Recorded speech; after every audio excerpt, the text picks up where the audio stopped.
শিউলি রান্নাঘরে আমি শিউলি আপনাদের সবাইকে জানাই স্বাগতম। আজকে আমি রান্না করব বাদাম পোলাও। আর সেই বাদাম পোলাও রেসিপিটি কিভাবে রান্না করব তাই ভিডিওটি না টেনে পুরোটা দেখার অনুরোধ রইল। পোলাও রান্না করার জন্য প্রথমে চুলাতে একটি কড়াই বসিয়ে এর ভিতরে আমি দিয়ে দিচ্ছি রান্নার পরিমাণ তেল। এরপর দিয়ে দেব গোটা মশলা, তেজপাতা, দারুচিনি, এলাচ, লবঙ্গ। এরপর দিয়ে দেব পেঁয়াজ কুচি, এগুলোকে একটু ভেজে নেব। গোটা মশলাগুলো কিছুক্ষণ এভাবে পেঁয়াজের সাথে ভাজার পরে এর থেকে যখন ফ্লেভার বের হয়ে আসবে সেই পর্যায়ে এর ভিতরে আমি দিয়ে দেব বাদাম। আমি এখানে 3 ধরনের বাদাম নিয়েছি, কাঠবাদাম, কাজু বাদাম, আর এগুলো আমি পানিতে ভিজিয়ে নরম করে কুচি করে কেটে নিয়েছি। এর সাথে আছে কিশমিশ। এবার এগুলো আমি পেঁয়াজের সাথে ভেজে নেব।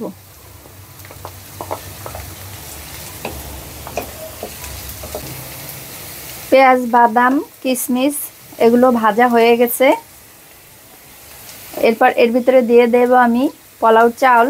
আমি এখানে চাষি চিনি গুঁড়া পোলাও চাল নিচ্ছি। এর ভিতরে আমি কাঁচা মরিচগুলো দিয়ে দিলাম। এরপর দিয়ে দেব 1 চামচ পরিমাণ আদা বাটা, দিয়ে দেব লবণ পরিমাণ মতো। এরপরে এগুলো আবার ভেজে নেব। পোলাও চালটা দিয়ে আমি 10 মিনিটের মতো ভেজে নিয়েছি। আর এই পর্যায়ে চুলার আঁচটা মিডিয়াম আঁচে ছিল। এভাবে চাল ভাজার সময় চুলার আঁচটা কমিয়ে নেবেন, এতে করে আপনার চালটা ভালো করে ভাজা হবে, পুড়ে যাবে না, লেগে যাবে না। এরপরে এর ভিতরে আমি দিয়ে দিচ্ছি দুধ। আমি এখানে হাফ কেজি পরিমাণ লিকুইড দুধ নিয়েছি। আর দিয়ে দিচ্ছি পানি।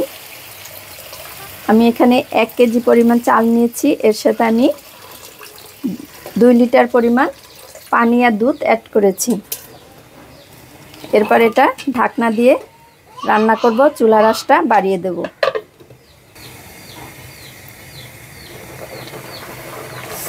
দেখুন পোলাওর পানিটা একদম সমপরিমাণ হয়ে গেছে।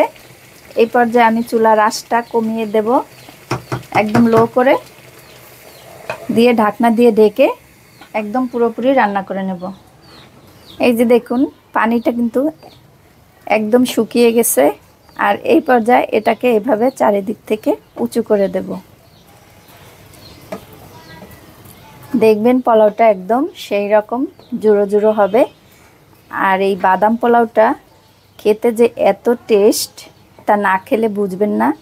আপনারা যদি কেউ কখনো না খেয়ে থাকেন তাহলে রিকোয়েস্ট করব একবার হলেও বাসায় এভাবে তৈরি করে খাবেন। খেয়ে আমাকে কিন্তু কমেন্ট করে জানাতে ভুলবেন না। আর আপনারা কে কোথা থেকে আমার এই ভিডিওগুলো দেখেন আমাকে কমেন্ট করে জানাবেন, যাতে করে আমি আপনাদেরকে ধন্যবাদ জানাতে পারি। এবার এটা ঢাকনা দিয়ে ঢেকে দেব। পোলাওটি রান্না হয়ে গেছে, এবার তুলে নেব। দেখুন একদম পুরা ঝুরঝুরে হয়ে গেছে।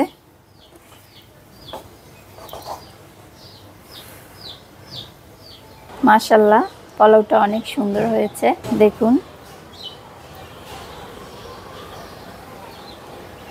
এরপর এর ভিতরে আমি আরেকটু সৌন্দর্যের জন্য উপরে দিয়ে একটু পেঁয়াজ বেরেস্তা ছড়িয়ে ছিটিয়ে দেব।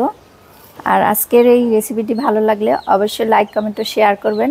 বেশি বেশি শেয়ার করবেন যেন এরকম সবাই রান্না করে খেয়ে আমাকে কমেন্ট করে বলতে পারে কেমন হয়েছে খাবারটি। আর এই ইউনিক বাদামের পোলাও রেসিপিটি আশা করি সবারই ভালো লাগবে।